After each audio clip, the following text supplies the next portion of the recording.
من يهده الله فلا مضل له ومن يضلله فلا هادي له وأشهد أن لا إله إلا الله وحده لا شريك له وأشهد أن سيدنا ومولانا محمدا عبده ورسوله صلى الله عليه وسلم. أعوذ بالله من الشيطان الرجيم. بسم الله الرحمن الرحيم. يا أيها الذين آمنوا من يرتد منكم عن دينه فسوف يأتي الله بقوم يحبونه ويحبونه أذلة على المؤمنين أعزة على الكافرين يجاهدون في سبيل الله ولا يخافون لومة لائم. صدق الله العلي العظيم. وقال الله تبارك وتعالى محمد رسول الله والذين معه أشداء على الكفار رحماء بينهم تراهم ركعا سجدا يبتغون فضلا من الله ورضوانا. صدق الله العلي العظيم. وقال النبي صلى الله عليه وسلم إن من أمن الناس عليه في صحبته وماله أبو بكر أو كما قال النبي صلی اللہ علیہ وسلم. حضرات علماء کرام، محترم بزرگوں اور دوستوں، نوجوانان ملت، یہ اللہ کا کرم ہے، اللہ کا احسان ہے کہ ہم اس ہندوستان ہی نہیں بلکہ دنیا کے اس اہم تاریخی اجلاس میں ہم لوگ شریک ہیں. مدح صحابہ کی نسبت سے، ذکر صحابہ کی نسبت سے، شہدائے اسلام کے ذکر کی نسبت سے اتنے تسلسل کے ساتھ مجھے یاد نہیں ہے کہ ہندوستان میں یا ہندوستان کے باہر جہاں تک میری معلومات ہے اتنے تسلسل کے ساتھ یہ جلسہ ہو رہا ہے. اور انشاءاللہ جس سال قیامت آئے گی، محرم ہی میں آئے گی، یہ جلسہ ہو جائے گا تب آئے گی انشاءاللہ. یہ جلسہ ہو جائے گا تب آئے گی انشاءاللہ. قیامت بھی اس جلسے کو روک نہیں سکتی. لاک ڈاؤن میں نہیں، اس طرح سے تو آن لائن ہو گیا، آن لائن ہوا تھا نا، آن لائن ہو گیا. انشاءاللہ یہ سلسلہ رکنے والا نہیں ہے. کیوں؟ قرآن نہیں رک سکتا، حدیث نہیں رک سکتی، حضور کی سیرت نہیں رک سکتی، اللہ کی قدرت نہیں رک سکتی، تو انشاءاللہ صحابہ کرام کا ذکر بھی نہیں رک سکتا انشاءاللہ. مجھے کسی عالم کی بات بہت اچھی لگی کہ صحابہ کی زندگیوں میں قرآن ہے اور قرآن میں صحابہ کرام کی زندگیاں ہیں. صحابہ کی زندگیوں میں قرآن ہے. ہر صحابی، آپ اس کا کوئی کسی صحابی کو اٹھا لیجئے، اس کی سیرت پڑھ لیجئے، اس کے اندر رسول پاک صلی اللہ علیہ وسلم کا جلوہ نظر آ رہا ہے، حضور کی خوشبو نظر آ رہی ہے، حضور کی مہک نظر آ رہی ہے، حضور کی شان دلبری نظر آ رہی ہے، ہر صحابی کے اندر نظر آ رہی ہے. اور خود حضور صلی اللہ علیہ وسلم سراپا قرآن ہیں کہ نہیں؟ حضرت عائشہ سے کسی نے پوچھا تھا کہ نبی پاک صلی اللہ علیہ وسلم کے اخلاق کیا ہیں، تو حضرت عائشہ صدیقہ نے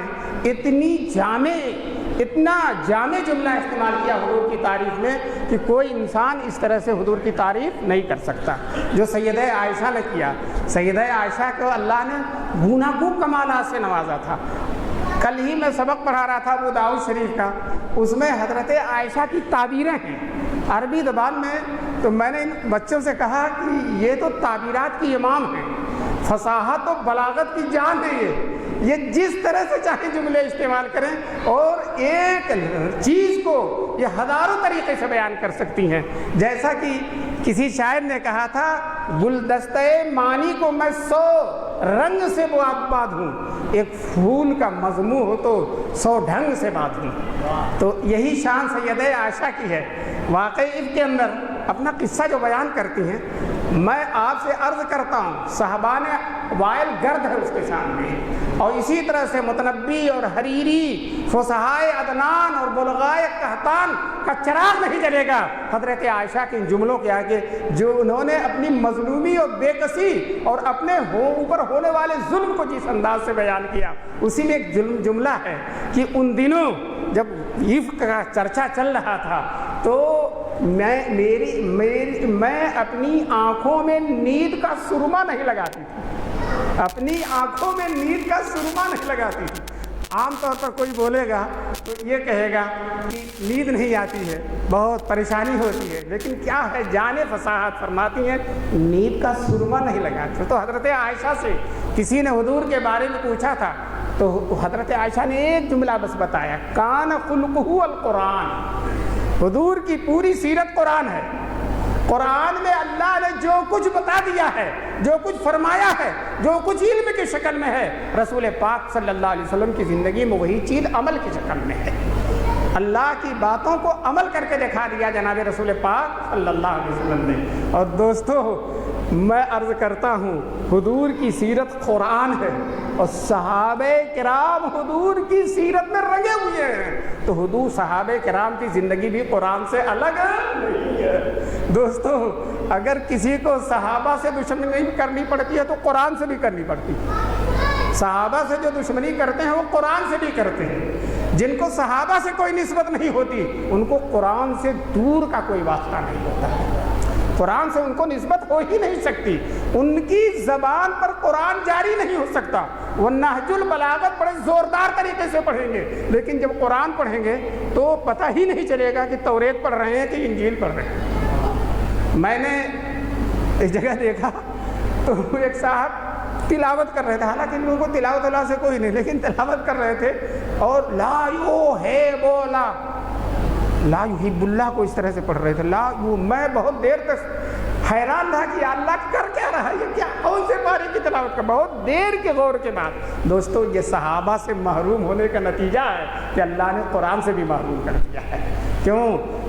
آپ صحابہ کرام کی سیرت کو بیان کرنا ہے، ان کے ذکر کو بیان کرنا ہے، تو آپ سوچئے مت کہ کون آیت پڑھیں گے، کوئی بھی آیت پڑھ دیجئے انشاءاللہ صحابہ کرام کی سیرت اسے نکل آئے گی۔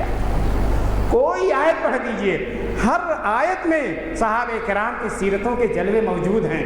چنانچہ انبیاء کے بعد اللہ نے قرآن کریم میں صحابہ سے زیادہ کسی کی تعریف نہیں کی ہے۔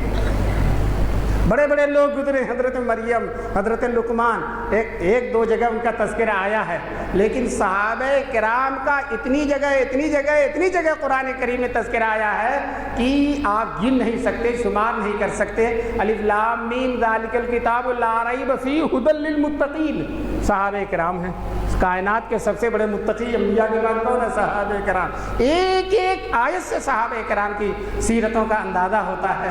بہرحال جو ہے الحمدللہ یہ جلسہ صحابہ کرام کی سیرتوں کا بہترین ترجمان ہے، صحابہ کرام کے کمالات کو بہترین طریقے سے بیان کرنے والا، صحابہ کرام کی عظمتوں کو نئے انداز سے، اچھوتے انداز سے، بے پناہ انداز سے بیان کرنے والا ہے۔ دوستو ہر سال جلسہ ہوتا ہے، فضائل صحابہ پر ہوتا ہے، لیکن الحمدللہ علماء کرام نئی باتیں بیان کرتے ہیں، اس لیے کہ جس طرح سے حضور کی سیرت کی کوئی انتہا نہیں ہے، اسی طرح سے صحابہ کرام کی سیرت کی بھی کوئی انتہا نہیں ہے۔ میں نے ابھی جو آیت پڑھی تھی، یا ایھا الذین آمنوا من یرتد منکم عن دینہ، اے ایمان والو تم میں سے کوئی اگر مرتد ہو جائے، پتہ چلا یہ مرتد ہونے کا سلسلہ بہت دنوں سے جاری ہے۔ رسول پاک صلی اللہ علیہ وسلم کے وصال کے بعد تین طرح کے مرتد تھے۔ کچھ لوگ جو بس یوں ہی سنتے سناتے مسلمان ہو گئے تھے، ایمان ان کے دل کے اندر اترا نہیں تھا، تو وہ مشرکین میں شامل ہو گئے۔ کچھ لوگ اس طرح سے مرتد ہوئے کہ مدعیان نبوت، چار لوگوں نے نبوت کا دعویٰ کیا تھا، ان مدعیان نبوت پر ایمان لا کر اسلام سے خارج ہو گئے، اور کچھ لوگوں نے زکوٰۃ جیسے فریضہ اسلامی کا انکار کر کے ارتداد اختیار کر لیا۔ آج بھی آپ دیکھ رہے ہیں حالات کی وجہ سے مسلمانوں میں ارتداد کی لہر ہے، اور مردوں سے زیادہ عورتیں، اور عورتیں بھی وہ عورتیں جو کالجوں میں پڑھ رہی ہیں، ہماری بچیاں آج کتنے دھڑلے کے ساتھ غیروں کے ساتھ جا رہی ہیں، اور جو ہے بالکل وہی رسوم و رواج، غیر اسلامی رسوم و رواج کو اختیار کر رہی ہیں اور ایمان سے برگشتہ ہو رہی ہیں۔ دوستو آج بھی صدیق اکبر اور ان کے جانشینوں کی سخت ضرورت ہے، ہم سب کو فکر صدیقی کی ضرورت ہے۔ ہماری بیٹیاں جو بے پردہ اور دور دور اسکولوں میں جا رہی ہیں اور ہم ان کی نگرانی نہیں کر رہے ہیں، نگہبانی نہیں کر رہے ہیں، ان کی دیکھ ریکھ نہیں کر رہے ہیں، وہ اچانک غیروں کے ساتھ چلی جاتی ہیں۔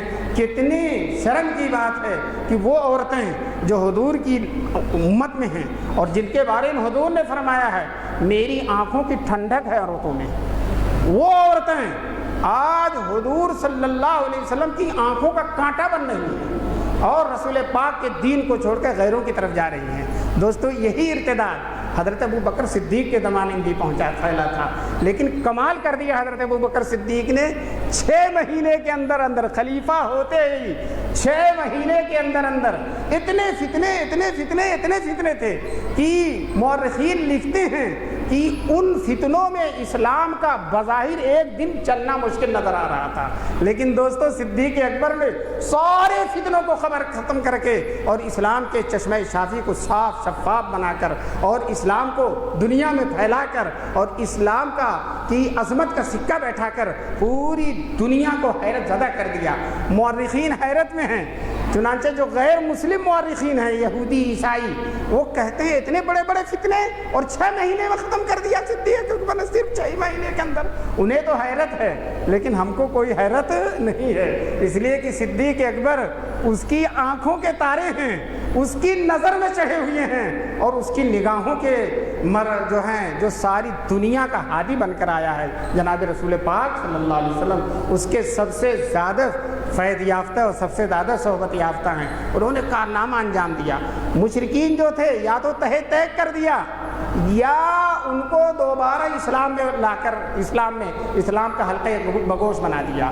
اسی طرح سے جو جھوٹے نبیوں کے ماننے والے تھے، مسیلمہ کذاب کے، اسود عنسی کے، طلحہ کے، شجاع کے، تو صدیق اکبر نے مسیلمہ کذاب کو ختم کرا دیا اور اتنی بڑی لڑائی ہوئی کہ 10,000 مسلمہ کذاب کے لوگ مارے گئے اور 1,000 صحابی اور مسلمان بھی شہید ہوئے اس میں دوستو، لیکن وہ فتنہ بالکل ختم ہو گیا۔ اسی طرح سے اسود عنسی اس کا بھی فتنہ بڑا خطرناک تھا، وہ شعبدے دکھاتا تھا، جادو دکھاتا تھا اور کہتا تھا یہی میرا معجزہ ہے۔ صدیق اکبر نے کہ جو ہے اگرچہ وہ قتل تو حضور کے زمانے میں ہو گیا تھا لیکن اس کے قتل کی بشارت مسلمانوں نے صدیق اکبر کی خلافت میں سنا ہے۔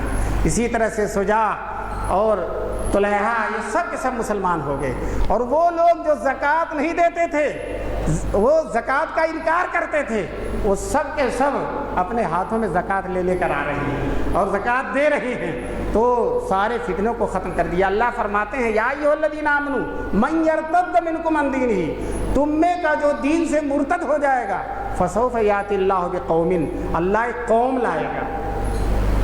سب لوگ کہتے ہیں اس کے مصداق ابو بکر صدیق ہیں۔ قرآن میں اللہ نے انہیں قوم کہا ہے، جس طرح سے قرآن میں اللہ نے حضرت ابراہیم کو امت کہا ہے، ان ابراہیم کان امۃ قانتا للہ حنیفا، جس طرح سے ابراہیم امت ہے اسی طرح سے صدیق اکبر قوم ہیں اور ایک پوری قوم کا کارنامہ تنہا انجام دیا ہے۔ چنانچہ کہتے ہیں یحبہم یحبہم اللہ، اللہ تبارک تعالیٰ ان سے محبت کرتا ہے اور وہ اللہ سے محبت کرتے ہیں۔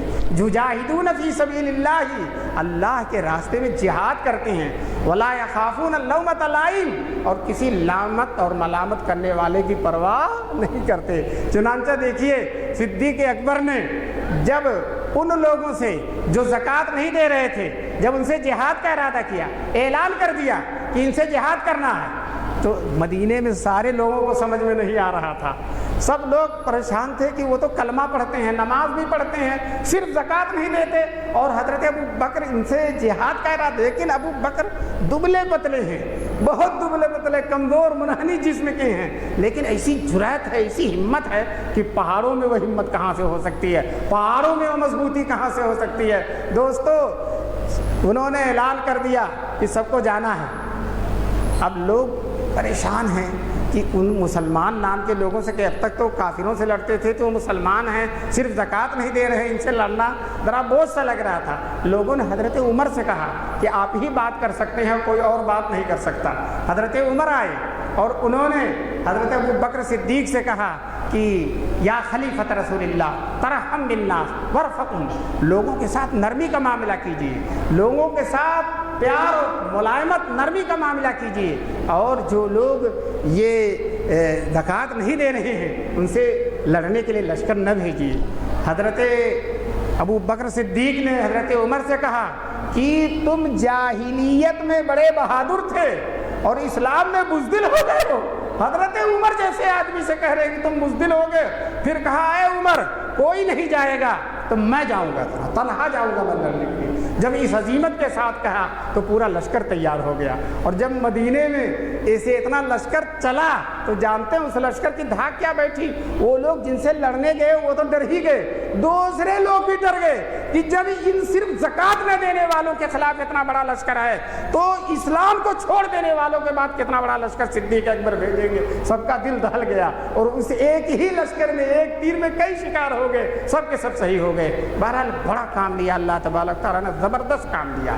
دوستو صرف صدیق ہی کی یہ شان نہیں ہے، فاروق اعظم کی بھی یہ شان ہے، عثمان غنی کی بھی یہ شان ہے، علی مرتضیٰ کی بھی یہ شان ہے، حضرت سعد کی، حضرت طلحہ کی، حضرت زبیر کی، ایک صحابی ہے رسول پاک صلی اللہ علیہ وسلم کے، حضرت سعد بن معاذ رضی اللہ تعالیٰ عنہ۔ یہ صرف 5 سال حضور کے ساتھ رہے ہیں، غزوہ بدر سے پہلے مسلمان ہو گئے تھے۔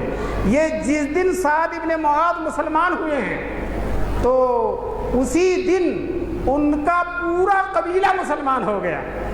دن میں صبح اسلام لائے، دوپہر تک بہت سارے لوگ ہو گئے، شام تک سارا قبیلہ ان کا مسلمان ہو گیا سعد بن معاذ کی وجہ سے۔ اور حضور صلی اللہ علیہ وسلم اتنا خوش ہوئے کہ حضرت نبی پاک صلی اللہ علیہ وسلم نے کہا سعد کا قبیلہ اور بنو نجار جو حضور کے نانیال والوں کا قبیلہ تھا، کہا مدینے میں اس سے بہتر کوئی قبیلہ نہیں ہے۔ حضور صلی اللہ علیہ وسلم نے اس قبیلے کی تعریف کی۔ دوستو صرف ایک آدمی، سب کے سب مسلمان، ایک آدمی مسلمان نہیں ہوئے تھے، لیکن غزوہ احد کے دن وہ بھی مسلمان ہو گئے، پورا قبیلہ مسلمان ہو گیا۔ اب جب غزوہ بدر کا دن آیا، مشرکین نے الغار کر دیا، ہنگامہ کر دیا، بہت بڑی تعداد جو ہے مکے سے آ گئی مسلمانوں سے لڑنے کے لیے۔ تو حضور صلی اللہ علیہ وسلم نے صحابہ کرام سے مشورہ کیا۔ مہاجرین تو ان کا کام ہی لڑنا تھا، وہ تو گھر بار سب چھوڑ کر آئے تھے، مسئلہ انصار کا تھا کہ وہ بیٹھے بٹھائے مہاجرین کی وجہ سے ان پر حملہ ہو گیا۔ مکے کے کفار مدینے کے انصار پر نہیں حملہ کرنا چاہتے تھے، مکے کے جو مہاجرین تھے ان پر حملہ کرنا چاہتے تھے، لیکن ان کے ساتھ ساتھ انصار بھی اس آگے زد میں آگے ان پر بھی حملہ کرنا۔ تو حضور انصار سے ان کی رائے معلوم کر رہے تھے کہ تو کھڑے ہو گئے رسول پاک، انصار بیٹھے ہوئے، کہا تمہاری رائے کیا ہے؟ اے انصار یہ لوگ آ رہے ہیں، آپ کا ارادہ کیا ہے؟ آپ کیا کریں گے؟ تو حضرت سعد بن معاذ جن کا میں نے تذکرہ کیا وہ کھڑے ہو گئے، کہنے لگے اللہ کے رسول ہم نے آپ کو سچا رسول جانا ہے، آپ کی رسالت پر ایمان لائے ہیں اور آپ کی فرما برداری کا معاہدہ کیا ہے، آپ بے تکلف جو حکم دیں گے ہم اس حکم کو بجا لائیں گے۔ اگر آپ یہ کہہ دیں کہ ہم سب کو سمندر میں کودنا ہے تو کوئی بھی انصار نہیں بچے گا، سب کے سب سمندر میں کود جائیں گے، ایک آدمی بھی نہیں بچے گا۔ حضور کا دل باغ باغ ہو گیا، بہت خوش ہو گئے اللہ کے رسول صلی اللہ علیہ وسلم۔ جب بدر کی لڑائی شروع ہوئی تو حضور صلی اللہ علیہ وسلم نے حضرت سعد بن معاذ کے ہاتھ میں جو ہے قبیلہ اوس کا جھنڈا دے دیا، قبیلہ اوس کا جھنڈا دے دیا، قبیلہ خزرج کا جھنڈا سعد بن عبادہ کو دیا، اور قبیلہ اوس کا جھنڈا اور علم جو ہے حضرت سعد بن معاذ کو دیا۔ دوستو اسی طرح سے جب احد کی لڑائی ہوئی تو رسول پاک صلی اللہ علیہ وسلم کی نگہبانی کے لیے، حضور کے آس پاس حضور کی نگرانی کے لیے جو صحابہ متعین تھے اس میں پیش سعد بن معاذ رضی اللہ تعالیٰ عنہ تھے، اور میں نے کہا تھا ان کے قبیلے کا ایک ہی آدمی مسلمان نہیں ہوا تھا۔ غزوہ احد کے دن جس دن رسول پاک صلی اللہ علیہ وسلم مدینے سے نکل کر وحد تک آئے ہیں، 3-4 کلومیٹر کا فاصلہ وحد تک آئے ہیں، تو وہ آدمی جو ایک رہ گیا تھا ان کے قبیلے کا وہ بھی مسلمان ہونے کے لیے مدینے میں آ گیا۔ جب مدینے میں آئے تو دیکھا مدینہ خالی ہے، پتہ چلا حضور احد میں گئے ہیں اور حضور جہاد اور غزوے میں گئے ہیں، جنگ درپیش وہاں گئے ہیں، تو ہتھیار سجا کر گھوڑے پر بیٹھ کر بڑی تیزی کے ساتھ احد کے میدان میں پہنچتے ہیں اور حضور سے کہتے ہیں اللہ کے رسول پہلے جہاد کروں یا پہلے مسلمان ہوں؟ کہا پہلے اسلام لاؤں یا پہلے جہاد کروں؟ حضور نے کہا دونوں کرنا ہے، بھی اسلام لائیے اور پھر جہاد کیجیے۔ پھر انہوں نے کہا اللہ کے رسول میں کلمہ پڑھتا ہوں، مسلمان ہوتا ہوں اور میں جہاد کر رہا ہوں۔ بڑی بے جگری سے لڑے اور حضور صلی اللہ علیہ وسلم سے کہا دیکھیے میں آج مسلمان ہوا، ایک نماز بھی میں نے نہیں پڑھی ہے، ایک روزہ بھی میں نے نہیں رکھا، ایک عبادت بھی میں نے نہیں کی ہے، کیا میں اگر شہید ہو گیا تو میں جنت میں جاؤں گا؟ تو حضور صلی اللہ علیہ وسلم نے کہا اسلام اپنے پہلے کے سارے گناہوں کو معاف کر دیتا، سارے گناہ ختم ہو جاتے ہیں، اور تم اگر مسلمان لائے، اسلام لائے اور مسلمان ہو گئے اور شہید ہو گئے تو جنت میں جاؤ گے۔ چنانچہ وہ میدان میں گھستے ہیں اور لڑتے لڑتے زخموں سے چور چور ہو جاتے ہیں، اٹھا کر مدینے لائے جاتے ہیں اور 2-3 دن میں ان کا انتقال ہو جاتا ہے۔ دوستو ایک وقت کی نماز نہیں پڑھی ہے لیکن خرامہ کہاں جائیں گے؟ جنت میں جائیں گے۔ یہ اس قبیلے کو، اس آدمی کا حال ہے جو سب سے بعد میں اسلام لایا۔ رسول پاک صلی اللہ علیہ وسلم نے غزوہ خندق کے موقع پر، غزوہ خندق جس کا غزوہ احزاب نام ہے، مشرکین نے اپنی پوری طاقت لگا دی تھی، پوری اقوام متحدہ ایک ہو گئی تھی، سارے کے سارے مشرک پورے عرب کے ایک ہو گئے تھے مسلمانوں کے خلاف۔ تو حضور صلی اللہ علیہ وسلم نے ایمانی اور روحانی سیاست کے پیش نظر سوچا کہ ان میں سے کچھ قبیلوں سے معاہدہ کر لیا جائے۔ چنانچہ قبیلہ بنو غطفان جو ڈاکو تھا اور جو لوٹ مار میں بہت ماہر تھا، جو خونخوار تھا، حضور نے چاہا کہ اس قبیلے سے صلح کر لیں، صلح کر لیں گے تو کم سے کم مشرکین کی طاقت میں کمی آ جائے گی۔ دیکھیے مسلمان کو ظاہری تدبیریں بھی کرنی چاہیے، صرف حضور نے اپنے ایمان اور اپنی عظمت اور اپنے محبوب رب العالمین ہونے پر اعتماد صرف بھروسہ نہ کر کے ظاہری تدبیریں بھی کرتے تھے رسول پاک صلی اللہ علیہ وسلم۔ چنانچہ ان سے معاہدہ کرنا چاہا۔ اس قبیلے کے سردار آئے حضور کے پاس، کہنے لگے ہم معاہدہ اس شرط پہ کریں گے کہ مدینے کے لوگ جتنی کھجور اور جتنا غلہ پیدا ہوتا اس کا 1/3 ہمیں دے دیں تو ہم صلح کر لیں گے آپ سے اور آپ کے دشمنوں سے نہیں لڑیں گے۔ حضور صلی اللہ علیہ وسلم نے کہا میں ذرا مدینے کے انصار سے مشورہ کرتا ہوں۔ تو 2 بڑے بڑے سرداروں کو بلایا، حضرت سعد بن معاذ کو اور حضرت سعد بن عبادہ کو، اور کہا کہ بنو غطفان کے لوگ یہ کہہ رہے ہیں کہ اس شرط پر معاہدہ ہو جائے گا اور ہم آپ کے ساتھ ہو جائیں گے کہ آپ اپنی پیداوار کا 1/3 حصہ ہمیں دے دیں۔ تو ان دونوں آدمیوں نے ایک زبان ہو کر کہا اے اللہ کے رسول، کیا آپ اللہ کے حکم سے یہ کر رہے ہیں، اللہ کی مرضی سے وہی آئی ہے یہ صلح کر رہے ہیں، یا ہم پر رحم کر کے آپ صلح کر رہے ہیں تاکہ ہماری حفاظت ہو، ہمارے دشمن کمزور ہوں؟ تو حضور صلی اللہ علیہ وسلم نے کہا اللہ کا کوئی حکم نہیں ہے، تمہاری حفاظت کے لیے، تمہاری نگہبانی کے لیے، تمہارے دشمنوں کی صفوں کو کم کرنے کے لیے میں یہ معاہدہ کرنا چاہتا ہوں۔ تو یہ دونوں آدمی ایک زبان ہو کر کہنے لگے اللہ کے رسول، جب ہم لوگ مشرک تھے تب تو یہ ہم سے کھجور کی ایک گٹھلی بھی نہیں لے سکتے تھے، یہ غطفان کے لوگ کھجور کی ایک گٹھلی بھی نہیں لے سکتے تھے۔ اب ہم مسلمان ہو گئے ہیں، اللہ کی مدد ہمارے ساتھ ہے، اللہ کی نصرت ہمارے ساتھ ہے، ہم اللہ کے نبی کے ساتھ رہتے ہیں، اللہ کے نبی کی صحبت یافتہ ہیں اور حضور کے ساتھ رات دن رہتے ہیں اور حضور کے معجزے دیکھتے ہیں۔ اب ہم ان سے ڈرنے والے نہیں ہیں، ہم ان سے ہرگز نہیں صلح کریں گے، بلکہ اگر جو ہے جنگ کی ضرورت پیش آئی تو ہم جس طرح سے سب سے جنگ کریں گے ان سے بھی جنگ کریں گے۔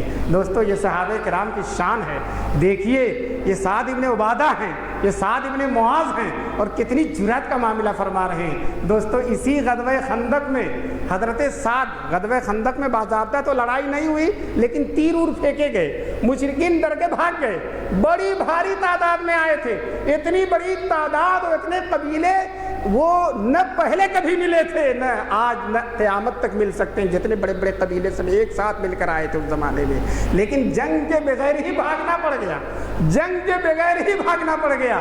مسلمانوں نے ان کے بڑے بڑے سورماؤں کو مار دیا، سب سے بڑا پہلوان جو خندق کو اچھل کر باہر آ گیا، خندق کھدی ہوئی تھی، خندق سے اچھل کر باہر آ گیا، سیدنا حضرت علی رضی اللہ تعالیٰ عنہ نے اس کا کام تمام کر دیا، حضرت علی نے اس کا کام تمام کر دیا۔ اسی لیے حضرت علی کو شیر خدا کہتے ہیں، حضرت علی کو جو ہے رسول پاک صلی اللہ علیہ وسلم بڑی محبت سے پیش آتے ہیں، بڑی محبت کا معاملہ کرتے ہیں۔ اور دوستو حضرت وہ عمرو ابن عبد ود تھا، جو مشرکین کہتے ہیں 1000 کا تنہا مقابلہ کرتا تھا، 1000 کا تنہا مقابلہ کرتا تھا، اور حضرت علی آتے ہیں، اس نے حضرت علی پر تلوار کا حملہ کیا، خود پہنے ہوئے تھے، خود کو چیر کر پیشانی کو چیرتا ہوا اس کی تلوار جو ہے اچھا لگ کر باہر آ گئی۔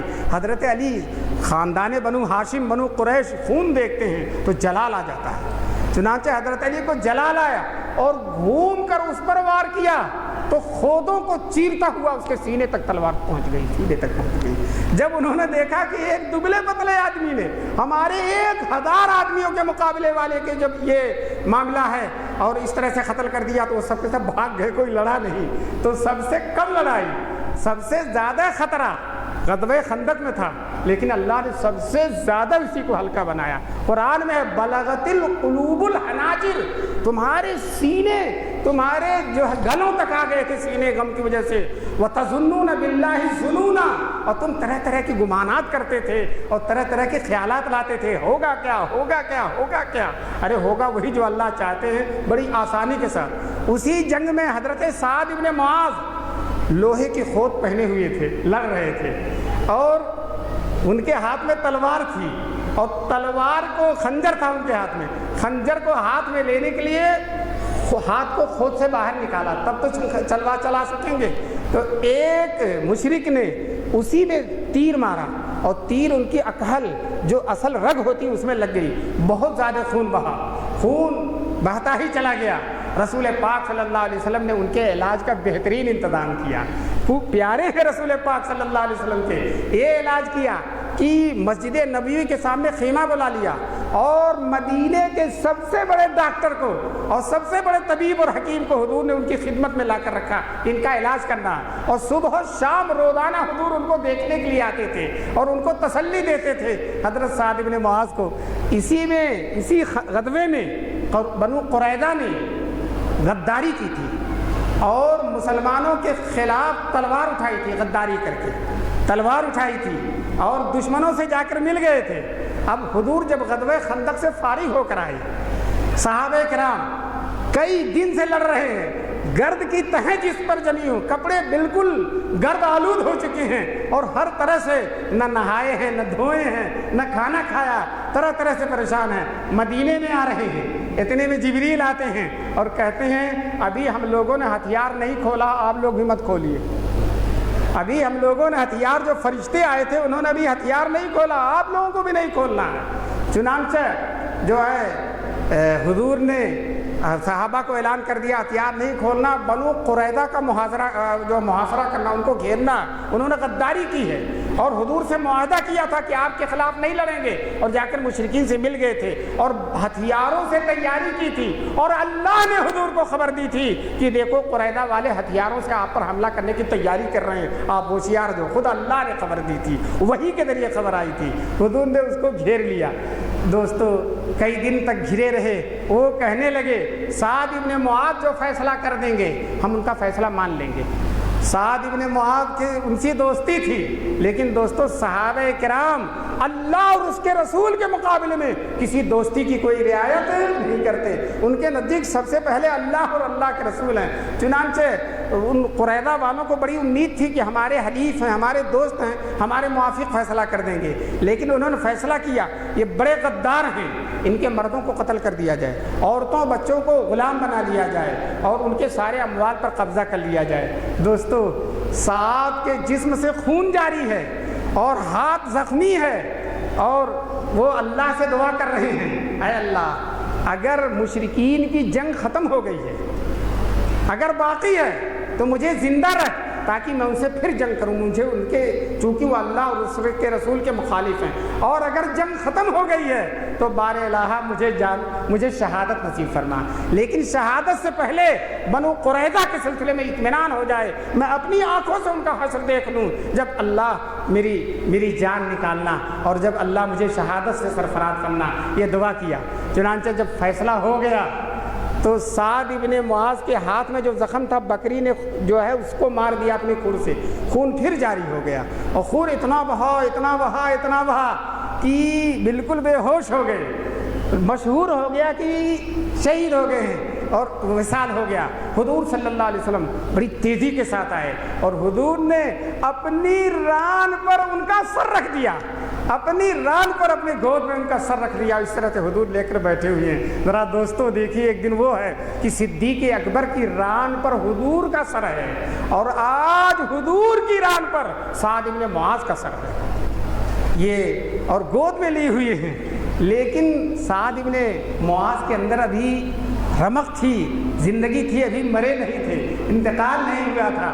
تو رسول پاک صلی اللہ علیہ وسلم دعا کرتے، اے اللہ، سعد نے اسلام کے لیے بڑی قربانی کی ہے، تیرے نبی کی بڑی مدد کی ہے، اے اللہ اپنے پیارے سے پیارے بندے کے ساتھ جو معاملہ کرتے ہیں آپ، وہ سعد بن معاذ کے ساتھ کریے۔ جب یہ دعا دیا تو سعد بن معاذ نے آنکھیں کھول دی اور کہنے لگے السلام علیکم یا رسول اللہ۔ ابھی جو مرنے کے قریب تھے وہ کہتے ہیں السلام علیکم یا رسول اللہ۔ دوستو دیکھیے، ایک صحابی سعد بن معاذ، میں آپ سے بتا دوں میرا جی چاہتا تھا کئی صحابہ کا تذکرہ کروں، اور ہر صحابی کے اندر یہی ادا ہے، ہر صحابی کی یہی شان ہے، ہر صحابی کی یہی محبت ہے۔ چنانچہ میں نے جو قرآن کی آیت پڑھی تھی، محمد الرسول اللہ والذین معہ اشداء علی الکفار، کافروں پر تو سخت ہیں، رحماء بینہم، آپس میں بڑی محبت کرنے والے ہیں۔ جونپور میں ایک مجتہد نے مجھ سے کہا کہ تاریخ سے پتہ چلتا ہے کہ صحابہ میں بڑی دشمنیاں تھیں، آپس میں بڑی عداوتیں تھیں صحابہ میں، تاریخ سے پتہ چلتا ہے۔ میں نے کہا قرآن سے پتہ چلتا ہے کہ بڑی محبت تھی ان میں، اس لیے کہ قرآن کہتا ہے رحماء بینہم اذلۃ علی الکافرین عزۃ علی المسلمین، مسلمانوں پر بڑے مہربان ہیں۔ تو جو قرآن مانے گا وہ صحابہ میں محبت مانے گا، اور جو تاریخ مانے گا وہ صحابہ میں دشمنی مانے گا، جو تاریخ مانے گا وہ صحابہ میں دشمنی مانگے گا۔ دوستو کیسی محبت ہے، کیسا حضور نے ایسی تربیت کر دی ہے، ان کو کہاں سے کہاں پہنچا دیا۔ ایک مثال دے دوں میں آپ کو، صحابہ کرام کسی جنگ میں تھے، جنگ وحد کا واقعہ یا کسی جنگ کا واقعہ ہے کہ ایک صحابی اپنے عزیز کو تلاش کرتے ہیں جنگ میں، تو دیکھتے ہیں زخموں سے چور ہیں اور جانکنی کے عالم میں ہیں اور پیاس سے تڑپ رہے ہیں، تو اپنے ساتھ پانی لیے ہوئے تھے، ایک کٹورا پانی کو دے دیا کہ یہ پی لو۔ ابھی پانی دے ہی رہے ہیں تب تک دوسرے صحابی کی آہ سن لیا انہوں نے، تو وہ جو مر رہے تھے، جن کا آخری لمحہ تھا، کہنے لگے ان کو پانی دو پہلے۔ جب ان کو پانی گئے دینے کے لیے تو ان کی بغل میں کسی اور نے کراہنا شروع کر دیا، تو انہوں نے کہا ان کو پانی دو۔ چنانچہ ان کو گئے تو ان کا انتقال ہو گیا تھا، پھر لوٹ کے دوسرے کے پاس آئے تو ان کا بھی انتقال ہو گیا تھا، لوٹ کر تیسرے کے پاس آئے تو ان کا بھی انتقال ہو گیا تھا۔ دوستو جان دے دی، لیکن مومن کے حق کو ادا کر کے گئے۔ مومن کا یہی حق ہے کہ یؤثرون علی انفسہم ولو کان بہم خصاصہ، اپنے اوپر دوسروں کو ترجیح دیتے ہیں۔ میں دوستو آج مدح صحابہ کی اس جلسے سے آپ حضرات کو یہ پیغام دینا چاہتا ہوں کہ صرف ذکر صحابہ ہی نہیں، محبت صحابہ ہی نہیں، ہماری زندگیوں میں عمل صحابہ بھی آنا چاہیے۔ ذکر صحابہ بھی کرتے رہیں، محبت صحابہ بھی کرتے، وہ بھی ضروری ہے، لیکن عمل صحابہ بھی۔ ہمارے ہاں ایک فرقہ ہے محبت بہت کرتا ہے، عمل بالکل نہیں کرتا، محبت بہت کرتا لیکن عمل بالکل نہیں کرتا۔ اور ہم اہل سنت والجماعت محبت بھی کرتے ہیں، ذکر بھی کرتے ہیں، اور ان کی سیرت کے مطابق عمل بھی کرتے ہیں۔ دوستو صحابہ کرام کی زندگی میں سب سے نمایاں چیز نماز ہے، سب سے نمایاں چیز نماز ہے۔ آپ قرآن میں دیکھیے اللہ ان کی نمازوں کا تذکرہ کر رہے ہیں، تراہم رکعا سجدا۔ دوستو اللہ ان کی نمازوں کو دکھوا رہے ہیں۔ ہمارے یہاں استاد جب بچوں کو نماز سکھاتا ہے تو نماز پڑھ کر دکھاتا ہے، ایسے پڑھو ایسے پڑھو ایسے پڑھو۔ اللہ تعالیٰ ہم سب کو نماز سکھلا رہے ہیں تو صحابہ کرام کی نمازیں دکھا کے سکھلا رہے ہیں۔ صحابہ کرام کی نمازیں دیکھا، جیسی یہ نماز پڑھتے ہیں تراہم رکعا سجدا، تم رکوع میں دیکھو گے، سجدے میں دیکھو گے، یبتغون فضلا من اللہ ورضوانا، جو اللہ کا فضل چاہ رہے ہیں اور اللہ کی رضا چاہ رہے ہیں۔ اللہ جو فضل دینے والے ہیں، اللہ جو رضا دینے والے ہیں، وہ اللہ کہہ رہے ہیں کہ صحابہ میری فضل چاہتے ہیں، میری رضا چاہتے ہیں۔ کہتے ہیں خودی کو کر بلند اتنا کہ ہر تقدیر سے پہلے، خودی کو کر بلند اتنا کہ ہر تقدیر سے پہلے خدا بندے سے خود پوچھے بتا تیری رضا کیا ہے۔ خدا بندے سے خود پوچھے بتا تیری رضا کیا ہے. دوستو صحابہ کرام کی اللہ رضا معلوم کرتے ہیں. چنانچہ جب ابو بکر صدیق رضی اللہ تعالیٰ عنہ نے سارا مال غزوہ تبوک کے موقع پر دے دیا تھا, کچھ بھی نہیں چھوڑا تھا, سب کچھ دے دیا تھا, تو جبریل آتے ہیں اور حضور کے پاس بیٹھ کر حضرت ابو بکر کو اللہ کا سلام کہلواتے ہیں اور کہتے ہیں اللہ نے پوچھا ہے کیا ہے ابو بکر, اس حالت میں جب اپنا راستے میرے راستے میں تم نے اپنا سب کچھ دے دیا, چادر کے لیے دھاگا بھی نہیں چھوڑا ہے, کانٹوں سے چادر کو باندھ رکھا ہے, اے ابو بکر کیا تم مجھ سے راضی ہو کہ نہیں؟ اللہ پوچھ رہے ہیں, اللہ پوچھ رہے ہیں. دوستو جس کی رضا اللہ چاہیں انہی کا نام صحابہ کرام ہے, جن کی دلداری دل بستگی اللہ کریں انہی کو صحابہ کرام کہتے ہیں. دوستو صحابہ کرام جن کی اللہ دلداری کریں تو اور کوئی آدمی ان سے اظہار بیزاری کرے, ان سے تبرہ کرے, ان سے اظہار بیزاری کرے تو دوستو یہ کتنی بدبختی کی بات ہے, کتنی محرومی کی بات ہے. اور صحابہ کرام آسمان سے زیادہ مبارک ہیں, آسمان سے زیادہ مقدس ہیں, آسمان ختم ہو جائے گا لیکن صحابہ کی عظمتیں ختم ہونے والی نہیں ہیں. آسمان پر اگر کوئی تھوکتا ہے تو اس کے چہرے پر آتا ہے کہ نہیں آتا ہے؟ تو اگر صحابہ کرام پر کوئی تھوکے گا, برا بھلا کہے گا, گالی گلوچ دے گا تو کہاں آئے گا؟ اس کے چہرے ہی پر تو آئے گا اور اپنا ہی تھوک آئے گا. اچھے آدمی کو تھوک آتا تو ہو سکتا چہرہ اچھا ہو جاتا, لیکن اپنا ہی تھوک آئے گا تو چہرہ تو خراب ہو جائے گا, اپنا ہی تھوک تو لوٹ کر آئے گا. بہرحال یہ صحابہ کرام کی شانیں ہیں اور ہم مسلمانوں کو انشاءاللہ یہ ہم کو طے کرنا ہے کہ صحابہ کرام کے نقش قدم پر ہم چلیں گے انشاءاللہ, ان کی سیرتوں کو اختیار کریں گے. اور یاد رکھو اگر صحابہ کرام کے نقش قدم پر چلو گے تو آخرت تو کامیاب ہوگی, دنیا بھی کامیاب ہوگی, دنیا بھی کامیاب ہوگی. دوستو ذرا دیکھیے مدینے میں تھوڑے سے صحابہ کرام ہیں اور حضور کا وصال بھی ہو گیا ہے, لیکن وہی تھوڑے سے صحابہ کرام مدینے سے نکل کر پوری دنیا میں چھا گئے کہ نہیں چھا گئے؟ اور آج پوری دنیا میں اسلام ہے. بتائیے مدینے سے لکھنؤ کتنے دور ہے, لیکن آج ماشاءاللہ فرزندان توحید بڑی شان کے ساتھ موجود ہیں اور قیامت تک موجود رہیں گے انشاءاللہ. کوئی طاقت اور قوت ان کی عظمتوں کو ختم نہیں کر سکتی ہے. دوستو یہ سب فیض ہے, سب برکت ہے صحابہ کرام رضوان اللہ علیہم اجمعین کی. انہوں نے حضور کے بعد ہر صحابی نے اپنی ذمہ داری سمجھ لیا کہ مجھے حضور کے دین کو جہاں تک ممکن ہے پھیلانا ہے. حضرت عمر رضی اللہ تعالیٰ عنہ نے 22,51,030 مربع میل پر اسلامی حکومت کا جھنڈا لہرا دیا. کتنے حضرت عمر نے 4,000 جامع مسجدیں بنوائی پوری دنیا میں, 4,000 1,000 شہروں کو دارالکفر سے دارالاسلام میں بدل دیا. صرف تنہا کس نے؟ حضرت عمر فاروق رضی اللہ تعالیٰ. یہی حال جو ہے سارے کے سارے صحابہ کرام کا ہے. دین کی ہر خدمت کے لیے صحابہ کرام تیار ہیں. مسلمانوں ہم کو دین کو اپنی دنیا سے زیادہ ہم کرنا, دنیا چھوڑ کر جائیں گے اور دین لے کر جائیں گے, دنیا چھوڑ کر جائیں گے وہ دین لے کر جائیں گے. دنیا میں بتاؤ تم گھر تاج محل سے اچھا نہیں بنا سکتے, لال قلعے سے اچھا نہیں, کتنا بھی بنا لو, کتنا بھی راجستھان سے سنگ مرمر کا پتھر منگوا لو, لیکن اس سے اچھا گھر نہیں بنا سکتے. اب میں تم سے پوچھنا چاہتا ہوں لال قلعے والے اور تاج محل والے گھر چھوڑ کے چلے گئے کہ نہیں؟ اور آج ان کی خاندان کا کوئی نہیں رہ رہا, پولیس داروغہ رہ رہے ہیں, دوسرے لوگ رہ رہے ہیں, ان کی خاندان کا کوئی نہیں رہ رہا. اور دوستو اصل گھر تو کہاں کا گھر ہے؟ جنت کا. اللہ تعالی ہم سب کو جنت کا گھر بنانے کی توفیق نصیب فرمائے اور جنت کے گھر کی تیاریوں کی توفیق نصیب فرمائے. جنت کا گھر جب نبی پاک صلی اللہ علیہ وسلم معراج میں تشریف لے گئے, جب معراج سے واپس جانے لگے تو اللہ نے کہا میرے محبوب میری جنت و جہنم کو بھی دیکھ لیجیے. چنانچہ جہنم تو باہر سے جھانک کے دیکھا اور کہا اللہ میرا کوئی امتی اس میں نہ آئے, میرا کوئی امتی اس میں نہ آئے.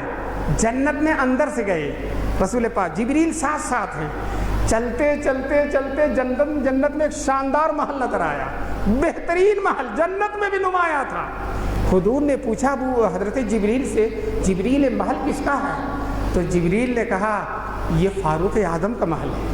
فاروق اعظم ابھی دنیا میں ہیں، زمین پر سوئے ہوئے ہیں، کپڑے پر 70-72 پیوند لگا ہوا ہے اور جنت میں محل بن کر تیار ہے۔ دوستو اصل کامیابی یہ کامیابی ہے، جو محل یہاں بن گیا وہ تو دغا دے گا، دھوکہ دے گا، اور جو محل وہاں بن گیا وہ آپ کا انتظار کر رہا ہے، آپ جائیں گے اس محل سے سرفراز ہوں گے۔ جب رسول پاک صلی اللہ علیہ وسلم معراج سے واپس آئے تو سارے صحابہ ملنے گئے، حضرت عمر فاروق بھی ملنے آئے۔ حضور نے کہا عمر جنت میں تیرا گھر دیکھ کر آیا ہوں، تیری حوریں وہاں بیٹھی ہوئی تھی، غیرت کی وجہ سے نزدیک نہیں گیا، دور ہی سے دیکھ لیا۔ تو حضرت عمر کی آنکھوں میں آنسو آ گئے، کہنے لگے اللہ کے رسول آپ سے کیا غیرت ہے، آپ سے کیا غیرت ہے، آپ سے کیا غیرت ہے۔ دوستو یہ ہے اصل کامیابی۔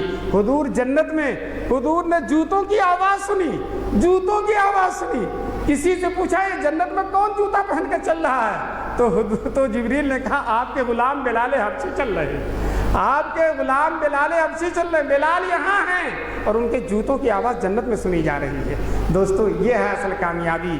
چنانچہ علامہ اقبال بڑے شاعر گزرے ہیں، وہ بلال کی شان میں شعر کہتے ہیں کہ اقبال کس کے عشق کا یہ فیض عام ہے، اقبال کس کے عشق کا یہ فیض عام ہے، رومی تو فنا ہو گیا حبشی دوام ہے، رومی بے نام و نشان ہے کوئی جانتا نہیں، اور حاج حبشی زندہ جاوید ہے۔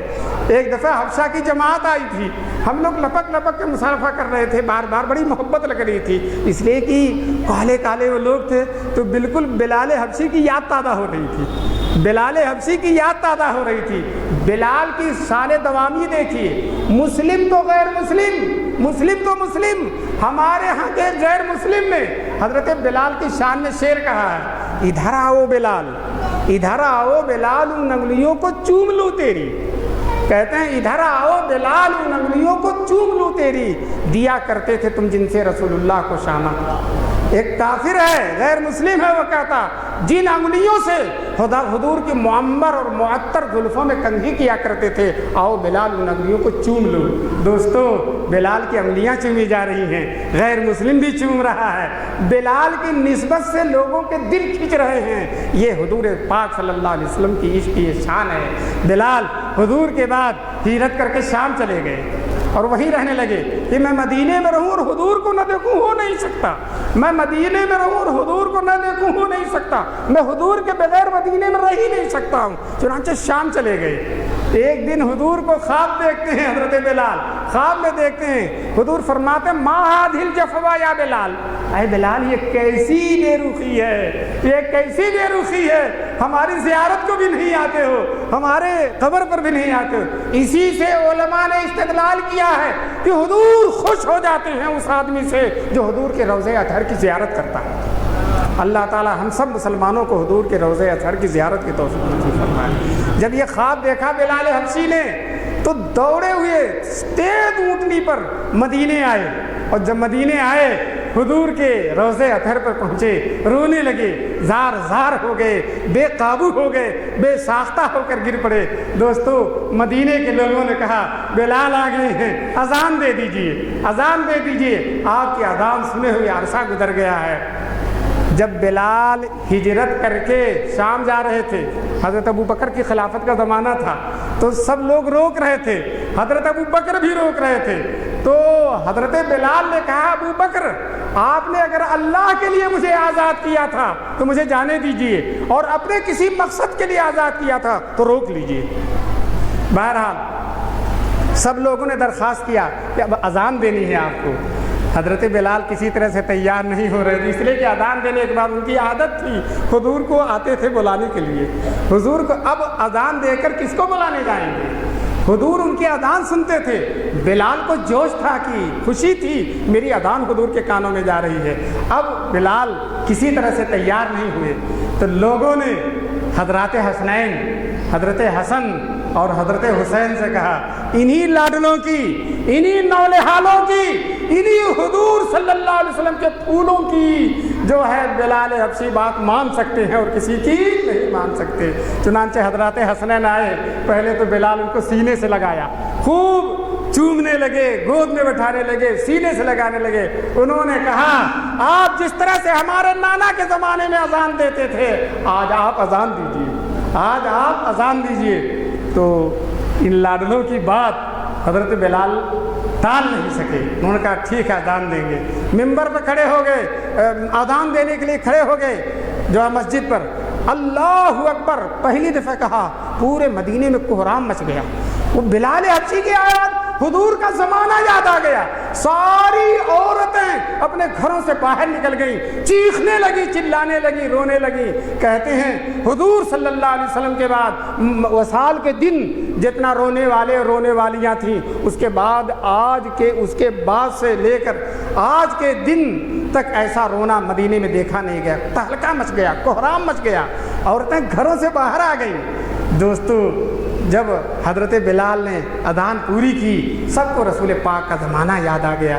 دوستو یہ صحابہ کرام کی شانیں ہیں. ایک بلال آتے ہیں اور پورے مدینے میں حضور کی یادیں تازہ کر دیتے ہیں. اللہ تبارک تعالیٰ اہل لکھنؤ کے محبت صحابہ کے جذبے کو قبول فرمائے, اور انشاءاللہ ثم انشاءاللہ.